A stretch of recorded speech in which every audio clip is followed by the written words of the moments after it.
En este momento comienza la columna de Imanol Rodríguez Maclín con un invitado muy especial, Fernando Gastón Canale, que es psicoanalista, es miembro fundador del Foro Psicoanalítico del Litoral, y Fernando recién publica una compilación de textos, Lacanismos, publicado por Letra Viva. Así que bienvenido, Fernando, a nuestro programa y te dejo, Imanol, con tu columna libremente. Bueno, muchísimas gracias por la invitación. La verdad que es un placer estar aquí con Angelina, con Imanol, también con María Belén, ¿no? Así que la verdad que estamos agradecidos desde el foro de poder estar aquí esta tarde, este mediodía. Bien, Fernando, yo te quería pedir que comiences contándonos más o menos cómo fue la gestación del libro, cómo se fue creando, cómo se reúnen los artículos y cómo termina, digamos, en una publicación de Letra Viva. Ok, bueno, en principio Lacanismos es un dispositivo que nosotros pusimos a funcionar en el año 2019 y llevamos adelante un curso que, como se ve en la tapa, tiene la Catedral de Barcelona, ¿no? Construida a partir de Gaudí, ¿no? Una foto muy religiosa, ¿no? Entonces, la propuesta, es un tanto irónica la tapa, por supuesto, era procurarnos interrogar a Lacan desde un lugar que no sea el de la consigna, desde un lugar que no sea el de la mera repetición, ¿sí? Desde un lugar que no quede en las sentencias, ¿no? Esa fue la idea general del curso, que luego también, en contrapunto a otra transmisión que hicimos ese año, que se llamó Los Fundamentos de la Clínica, que forma parte también de este libro, convocamos a colegas pertenecientes al Foro Psicoanalítico, el Foro Analítico del Litoral, del Río de la Plata, que son Luciano Lutero y Silvia Migdalek. ¿Sí? Silvia es actual titular de psicoanálisis en la UBA. Y bueno, Lutero es conocidísimo, así que no diría demasiado de él, ¿no? Yo creo que es alguien que plantea nuevas perspectivas para pensar el psicoanálisis muy relacionado a la práctica clínica, ¿sí? Bien, yo pensaba cuando pensaba el libro como libro, digamos, más por fuera de los artículos y cualquier cuestión teórica, era cómo es escribir psicoanálisis desde Paraná, por ejemplo, desde esta zona del litoral. Digo, el foro lleva ese nombre y si hay una particularidad ahí. Yo creo que lo que tiene de particular la escritura desde Entre Ríos es que, de algún modo, al estar un poco siempre aislados, aunque es muy difícil hoy, ¿no? En estos tiempos de absoluta conectividad, nos encontramos como con cierta posibilidad de tener un espíritu quizás más crítico, ¿sí? O sea, la apuesta fundacional del foro fue salir de la idea de esta idea que Lacan, en una de sus primeras conferencias, que se llama Lo simbólico, lo imaginario y lo real, ¿no? Él dice algo así como que el lenguaje se utiliza como contraseña, ¿sí? Entonces, nosotros nos encontramos con que hay un uso que se da del psicoanálisis, y más a nivel de Lacan, que se utiliza, ¿no? Ciertos sintagmas, ciertas formas, ciertos modos de transmisión que son más identificatorias que una transmisión en sí, ¿sí? Por eso, desde Entre Ríos nos parece como valiosísimo la posibilidad de cierta distancia con ese enfoque que a nosotros nos permite como elaborar a través de la clínica. El peso del foro está pensado netamente en relación a la clínica, porque de lo contrario el psicoanálisis se transforma en una cosmovisión, ¿sí? Que lo explica todo, y esa no es la perspectiva nuestra, sino a partir de las dinámicas clínicas actuales poder constituir una elaboración que dé cuenta, ¿sí? Y que permita al estudiante o al profesional orientarse en el tratamiento, ¿sí? Porque si el psicoanálisis no vuelve a su redil clínico, entonces está condenado a desaparecer, ¿sí? Bien, justo cuando vos traías esto de la cuestión clínica centralmente, o de lo centrado en el dispositivo analítico, o hasta podríamos decir en lo fenomenológico de la clínica, yo leía el artículo de Lacanismos y también el artículo del libro anterior, Las condiciones del psicoanálisis, y fui como queriendo armar un estilo, cuál era tu estilo en relación a tu escritura y a estos 3 artículos, digamos. Y en los 3 aparece una cuestión muy centrada en esto, como podríamos decir, en problemáticas clínicas, podríamos decir hasta básicas, como basales de la clínica. El tema de la transferencia, el tema de lo analizable. En 2 artículos trabajar la cuestión de los honorarios como una especie de herramienta clínica y no como un castigo hacia el paciente. Sí. Entonces, vos sentís que ese estilo tuyo va por ahí, es como lo que querés lograr, como tratar de descifrar o de poder teorizar y pensar estas cuestiones bien basales de la clínica. Y lo que pasa es que también está atravesado por mi investigación en la maestría de Rosario, ¿sí? Que culminó el año pasado, que es sobre la posición del analista y el debate con los postfreudianos. Ese es el título de la tesis de maestría. Sí, a mí desde mi inclusión en la cátedra de Angelina, ¿no?, en Psicología Ética y Derechos Humanos, siempre tuve ese interés de problematizar la posición ética del analista, ¿sí? Que no es una posición moral, que no es una posición de poder, que no es una posición de la mera simpatía, ¿sí? Pero estos escritos intentan dar cuenta de cómo llevar adelante un análisis, ¿sí? Y qué significa en definitiva analizar. Entonces, temáticas como la transferencia, muchas veces uno se encontraba con que la transferencia era reducida a una especie de ilusión, ¿sí? O intervenciones del tipo, bueno, esa es tu transferencia, ¿no? Como desresponsabilizantes de parte del analista, ¿sí? Encontrar en la transferencia un modo de no implicarse en lo que sucedía allí, y que en los artículos trato como de dar vuelta y de producir una diferencia con ese tipo de posicionamientos. Por eso ahí está relacionado con la ética en torno a pensar la responsabilidad del analista, ¿sí? Sí, es más, vos al final de unos artículos decís, capaz que una de las mayores maestrías de un psicoanalista sea la sagacidad transferencial. Me gustó, esa expresión de sagacidad transferencial como centro del trabajo de un analista. Anudado esto de la cuestión del estilo, que podríamos decir que vos lo traes en relación a la posición del psicoanalista, esto tiene que ver con el estilo que tienen los foros. Yo te quería preguntar, como para entrar en la cuestión de qué conlleva estar en una red de foros, qué conlleva tener un foro que se está formando. Hay un estilo, no digo una bajada de línea directa, pero cada institución psicoanalítica tiene como su estilo y toma ciertos caminos. Sí, la referente fundamental del foro es Colette Soler, ¿sí? Y en esto hay una articulación permanente con la transmisión de Colette. Sin embargo, cada foro tiene sus marcas, sus huellas, su impronta.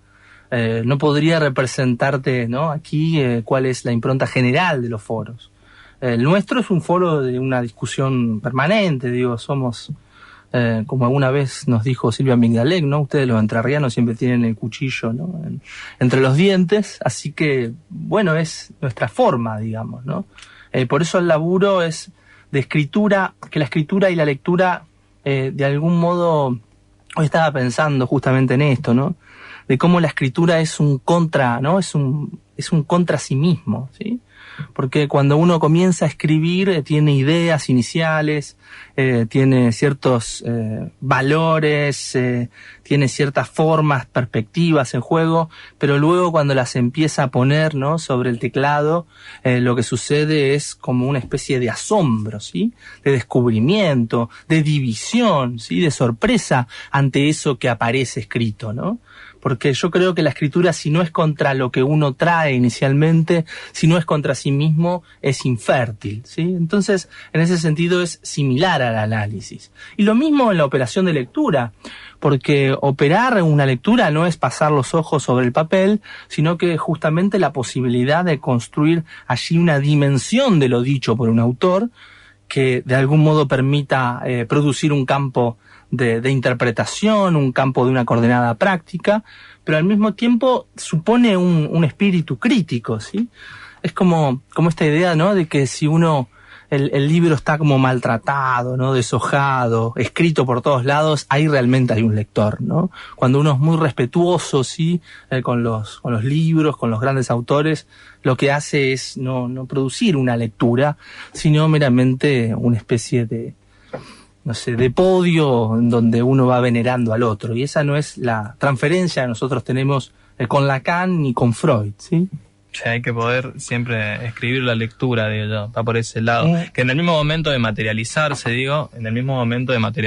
la lectura o las ideas, esto que vos decís, cobran como otro brillo, o nos sorprendemos a nosotros mismos de lo que llegamos a poder escribir. Y en eso se parece mucho un análisis, porque el análisis descansa, ¿no?, en el desfasaje entre el pensar y el decir, ¿no?, que uno dice mucho más allá de lo que piensa, y en eso que dijo más allá de lo que piensa produce esto que denominamos división subjetiva, en el punto en donde lo dicho toma una dimensión que no es del todo ajena, pero no es yoica, ¿sí? Es como una intimidad ajena, ¿no? Es esta idea de éxtimo, ¿no?, en Lacan. Bien, mi siguiente pregunta tenía que ver con esta cuestión de que vos sos profesor tanto de ética como de epistemología en la UADER. Y de psicopatología también en Concordia. Exactamente. Entonces te quería preguntar qué es esas distintas como campos del conocimiento, qué lecturas te permiten a vos la epistemología te permitió ciertas lecturas, si no, digo, ya hablaste un poco de la ética en relación al posicionamiento ético del analista, pero estas otras como inserciones en la universidad te permiten ciertas lecturas que vos podés pensar como singulares o que... Sí, yo creo que la articulación con otras disciplinas es indispensable. O sea, el recurso epistemológico que a mí me da, por ejemplo, autores como Popper, que es, ¿no?, si alguien le nombra a Popper a un psicoanalista hecho y derecho, más o menos tiene un desmayo, digo, ¿no?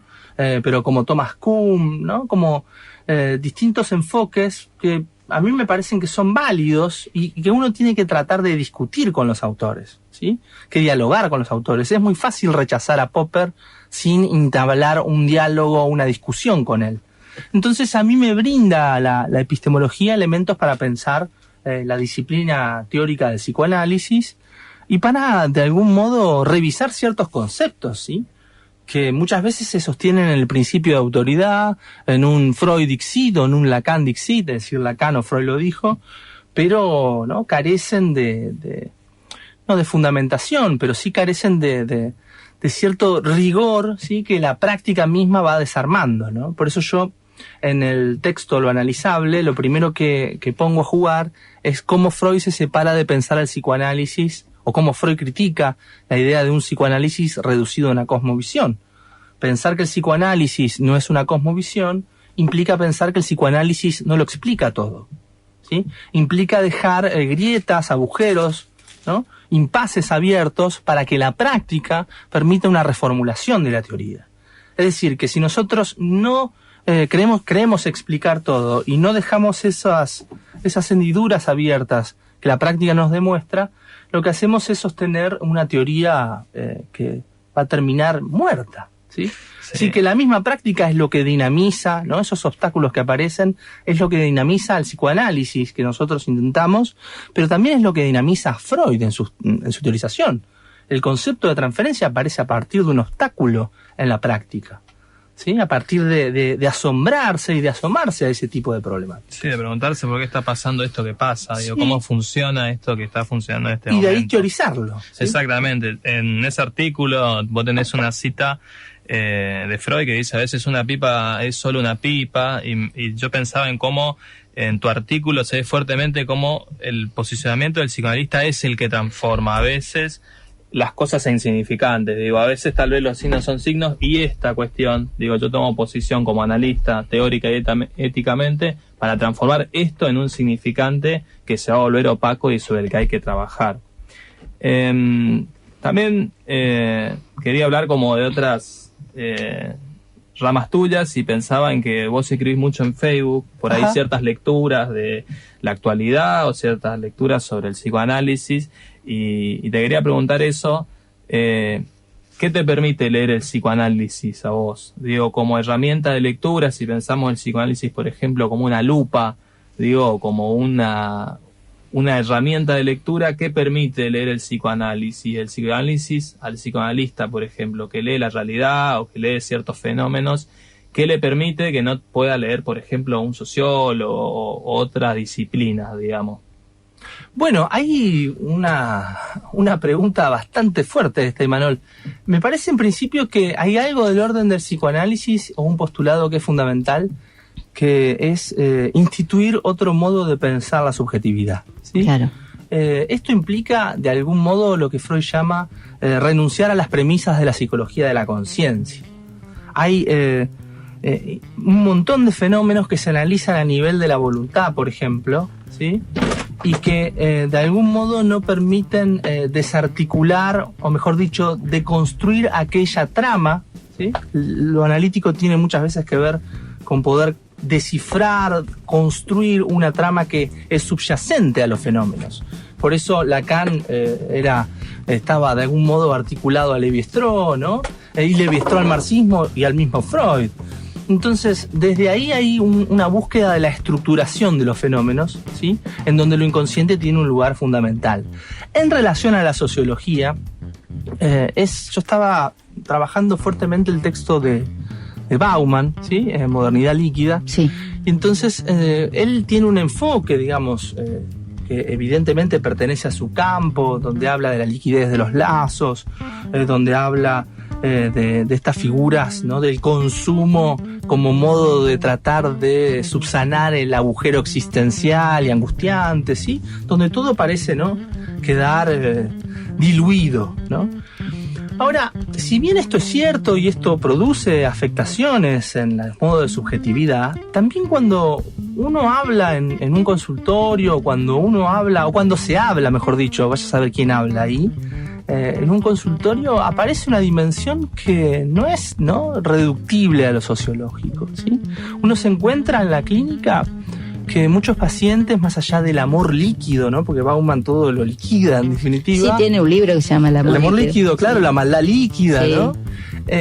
A pesar de eso, es muy curioso, ¿no?, que aparecen problemáticas en torno a el deseo, ¿sí?, de enamorarse, de construir un lazo, una pareja, ¿sí? Y que de algún modo, más allá de la presentación líquida, ¿no?